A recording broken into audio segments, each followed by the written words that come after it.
Kaeyi and welcome back to this week's HardwareHeaven video roundup. We've got some awesome news as well as a Mists of Pandaria review and an earphones review from RHA. So let's get straight into this week's news.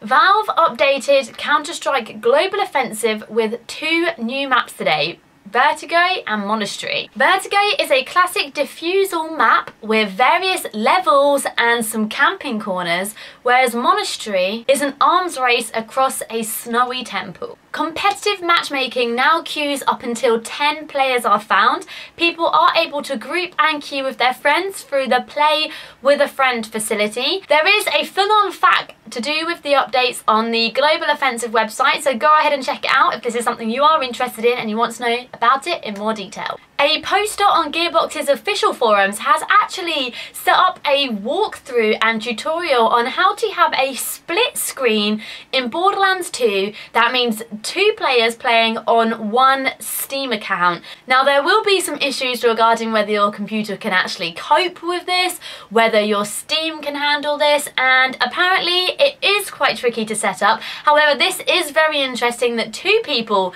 will be able to play just on one single Steam account. So you can play co-op with someone in the same room as you on the same computer. Something that is highly requested in the gaming community is more platforms for Linux users. Now it has been announced that Steam Beta for Linux will be going live later this week. So that is great for those using that operating system rather than Windows or Mac. You will have the opportunity to try out this beta and hopefully test it and give some feedback, and hopefully it will launch properly for Linux users in the future. CCP have announced a new EVE expansion titled Retribution. They plan to have a rearranged bounty system.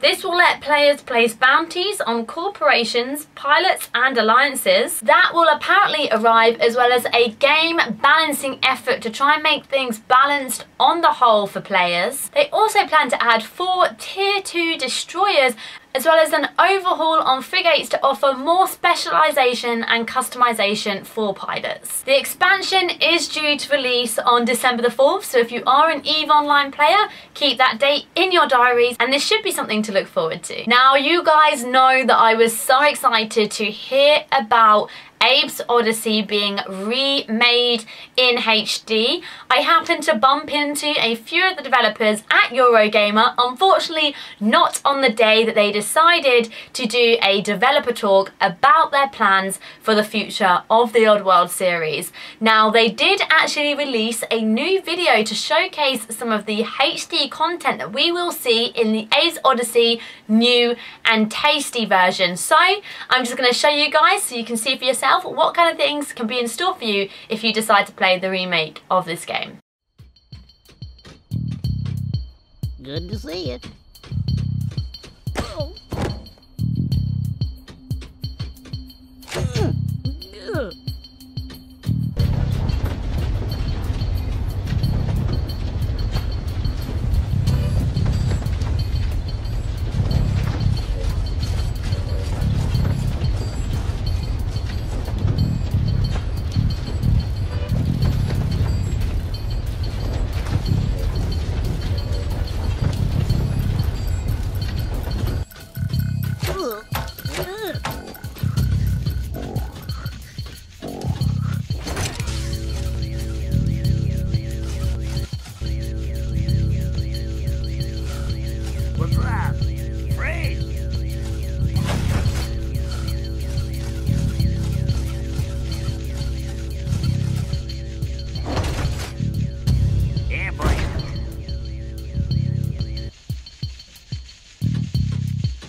Howdy. Hey there, Abe. Okay, guys. I'll do what you say. Ugh.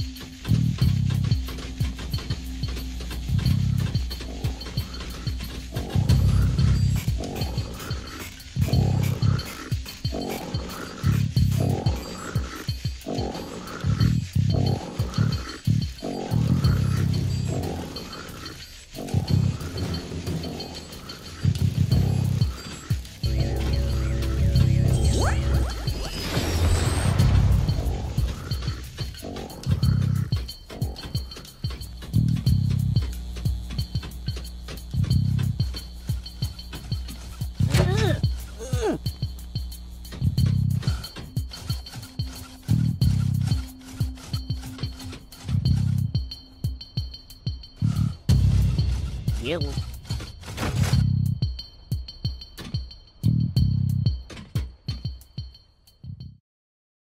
So if you are an MMO player and you played Rift and you kind of played out all the content, decided you didn't want to play it anymore, started to play another game, you'll be happy to know that Storm Legion Rift's first expansion's beta goes live on October the 5th. Now there is a lot of new content up and coming for this game, and something that should be of interest to those hardcore MMO players out there. There's a ton of new raids, whole new continents, there's also new classes, there is a lot to check out. So if it is something you're interested in, I'd definitely take a look at Treon's site, take a look at what Rift has to offer and see if it's something that you would like to purchase and continue playing. Okay, so let's move on to the review section of this week's video. We're going to take a look at World of Warcraft's Mists of Pandaria expansion. Now, this expansion promised a new race, the Pandaren. It also promised a new class, the Monk, as well as a new entire continent called Pandaria. Now, the expansion received a lot of stick in the public eye for being about pandas. Now, before I actually checked out the game, I was a little bit skeptical to think, how could Blizzard base an entire expansion on pandas? Now, it wasn't until I actually spoke to a few developers, I looked at a few videos, I read the information, I read the walkthrough guide, and realised that there is a lot more to that. There's a lot more lore, there's a lot more story, and there is definitely more to this expansion than just pandas. Now, to give you a little bit of background, the Horde and the Alliance find this island, and the Horde are looking for new land, and the Alliance are looking to save Varian Wind's son, and they kind of bump into each other. They start having a fight, as Horde and Alliance do, and they're trying to take over Pandaria. And they bump into the pandas. The pandas can choose to be Alliance or Horde, and then the rivalry between the Horde and the Alliance is causing friction on Pandaria. Now, Pandaria is essentially this magical land, it's very spiritual, it goes with the whole oriental theme that you would get from pandas and monks, and they are very spiritual and holy, and this rivalry is causing tension on the island. Now, all of the good spiritual energy that would come from the monks and the pandas is being turned bad because the Horde and the Alliance are fighting. Now, every time they fight and they have a big battle, these bad negative energies are coming up and like building up, and eventually these shards are releasing, and there's like shards of anger, shards of doubt and things like that, and they're big kind of elementally kind of spiritual demons essentially, and they are just built up by the inner anger and rage and negativity that the fights between the Alliance and the Horde are creating. Now, that is essentially the enemy in Mists of Pandaria. In Cataclysm you had Deathwing, in Wrath of the Lich King you had the Lich King, and the Shah are the enemies in Pandaria. So they are the kind of the enemies in the Mists. And this is a great concept. As you play through the level 85 to 90 areas, whether in the Jade Forest or any other zone in Pandaria, this kind of aspect of the game is very prominent. You know that there is a rivalry between the Alliance and Horde. From the very second that you get into the zone, you're having a fight with the Horde or the Alliance, depending on what faction you are. And you can see these shards appear as you develop through the story. Now, this is probably the most lore-driven expansion that I've played in World of Warcraft. I played Wrath of the Lich King and Cataclysm, and this will be the third expansion that I have played. And personally, I never paid attention to World of Warcraft lore. There was always too much of it, I thought. There was just so much to figure out, so much to get your head around. All the dragons, the Kirin Tor, the various factions, and it just felt like I was overwhelmed by all of this lore in the Warcraft universe. Mists of Pandaria kind of starts from scratch. You are taken back to the time where the Alliance and the Horde were rivals. You're taken back to a time where there was a very big decision in what faction you were, and you had that faction pride.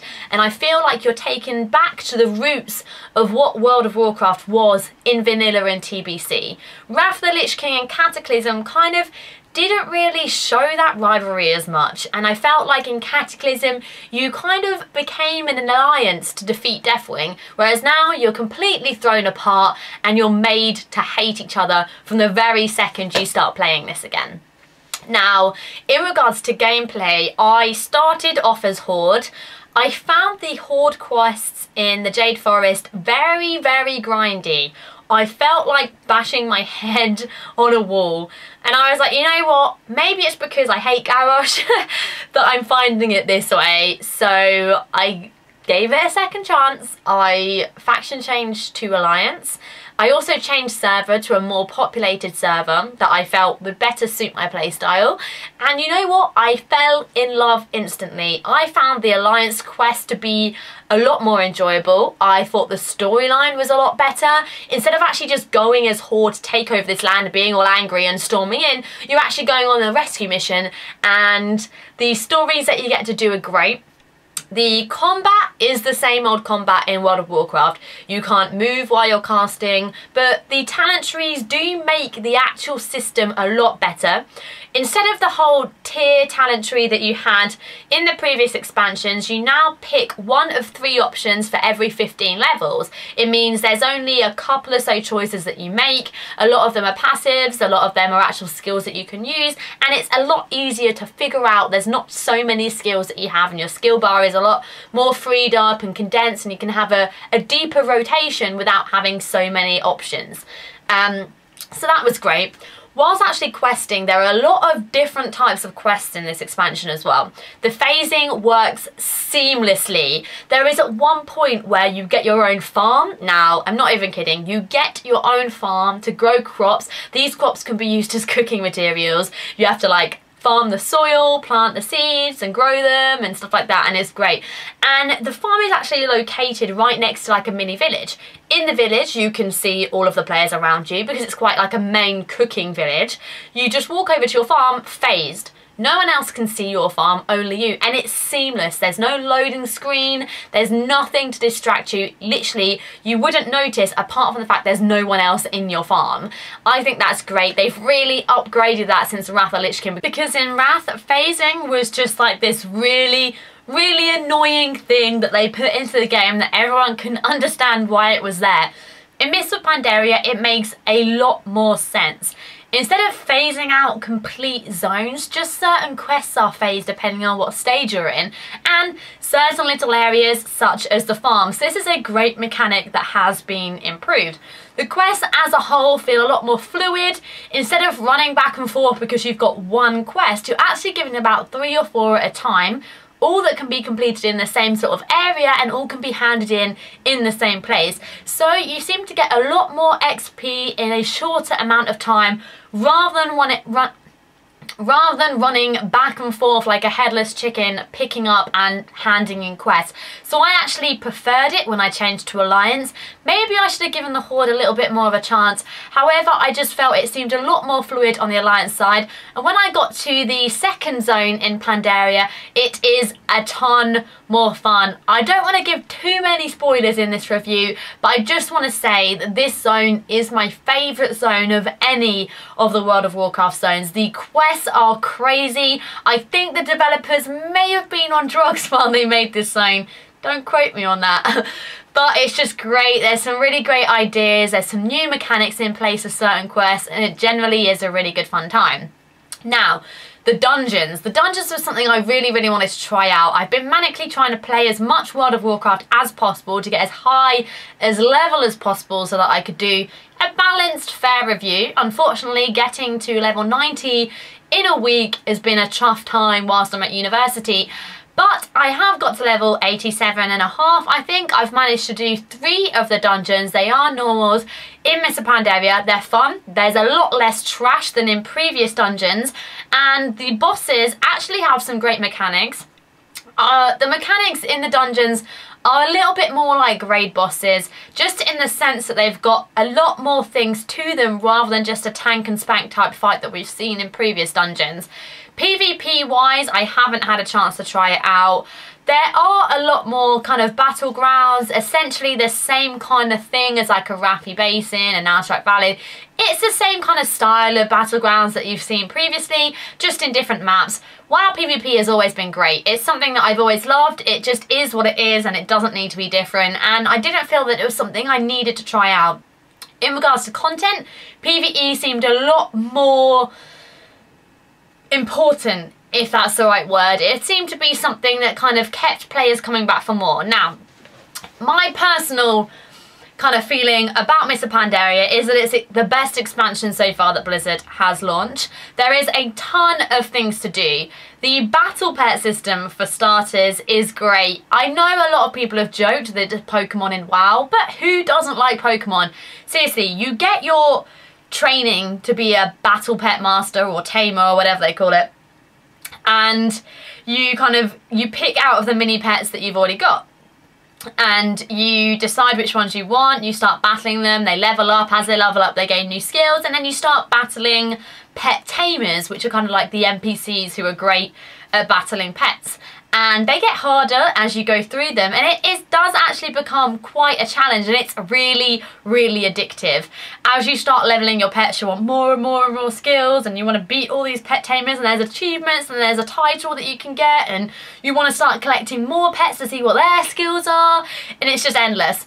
Also, something that they've added that's great is the actual crafting professions that you have.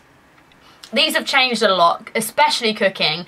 The way that cooking works now is that the cooking as you level is actually split into different kind of specializations, and these specializations provide different stats depending on which one. You can level all of them, that's not a problem, but the way it levels is that this is your cooking level. If you level up this specialization, it will level your cooking level. But then if you start leveling another specialization, it won't actually level your cooking level until you hit the one you were at before, and then you will continue to level. So to level all of them, it does take quite some time, but it's totally worth it.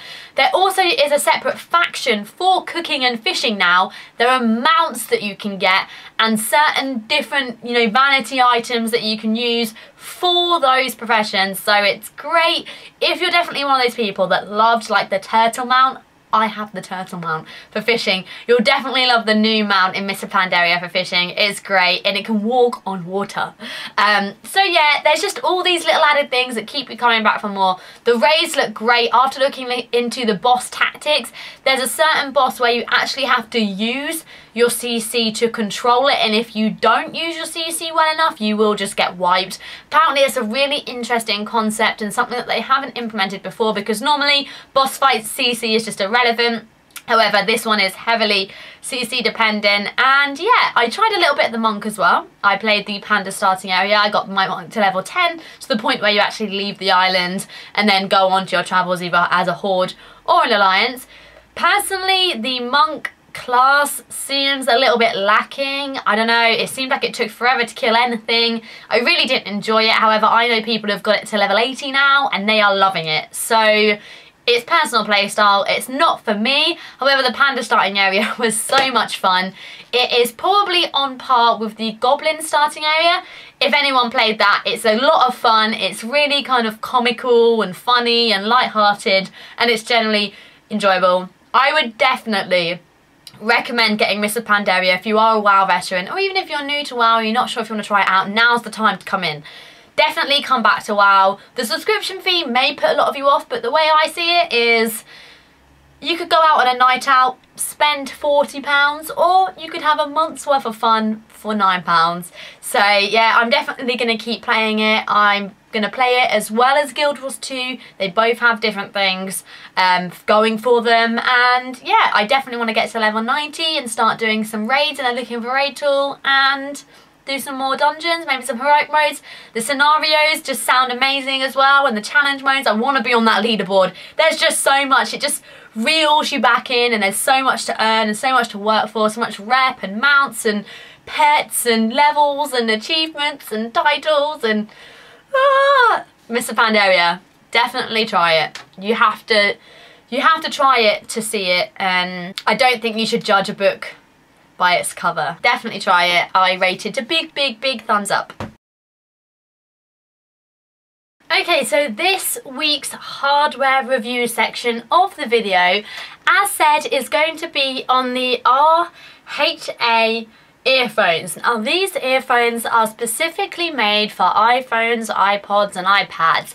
Now they are designed to be kind of the Apple EarPods competitor. Now, in all honesty, from the first moment I put them in my ears, I instantly felt like they belonged there. A lot more than the earpods did. The earpods still feel really uncomfortable, and I preferred the actual earphones that you had previously than the ones you do get now. They just don't fit my ears very well, and because they're just one standard size, there's no ability to customize them to fit your ears better. One thing that these earphones actually have is a very, very vast selection of earbuds that you can actually put on the end. You can choose the size that you want and you customize it to suit your needs. They're also very, very soft. They're really, really comfortable, but they also are secured really, really well. I've had earphones in the past that the ends come off, you lose them, then you have to put ones that aren't comfortable on there. These are very, very secure. Turns out that the ones actually came already with the earphones suited me the best. Now, one great thing about the earphones that I noticed to begin with is that the cable is actually braided, much like you have on like the Razer Naga, or any gaming mice these days have this actual braided cable, and this is to stop them getting tangled. And if they do get a little bit tangled, it's really, really easy to untangle them. It also makes the cable a lot more durable, and personally I think this is great. So this is what the earphones look like. They have got the circular kind of ends. They keep them secure in your ear, and then you just simply pop on and off the ends of the buds that you wish to have. If I take this off for you, you can just simply see that the end of this is just kind of a metal prong, and you just slip those back on. You also get a little kind of bag to put them in to keep them safe, so that if they're in your bag or in your pocket, they won't get ruined. You can leave them still plugged into any of the devices that you want, and then just put the excess of the earphones into this little bag. The headphones actually have gold plated connections. They also are machined from aluminium, and also there is a microphone and a volume up and down switch as well, so that you can control the volume of the music that you're listening to via the headphones themselves rather than the actual device. There really isn't that much else to say about these earphones. It's great sound, the bass in them is amazing, they're comfortable. What else do you want from some earphones? Personally, I would totally recommend these over the Apple EarPods, purely because the Apple ones are solid plastic and they're painful. I put them in my ears and instantly just removed them. I didn't like them at all. I'm so happy that I got to try out these RHA ones because they are so much more comfortable. I'm glad that people are making alternative earphones for the Apple products because it needs them, in my opinion. These are great if you're looking for something that sounds great but isn't like a full-on headset with, you know, like bass. This definitely is something that I would recommend. It's really portable. You've got the bag, you've got the 7 different tips that you can put on the ends of the headphones, and they're really lightweight with that braided cord so they won't get tangled. This is something that's an all-round product for everyone if you just need some headphones that you can take around with you. Thanks for watching this week's video, guys, and I will see you next week with some more news, game reviews and hardware reviews. Bye!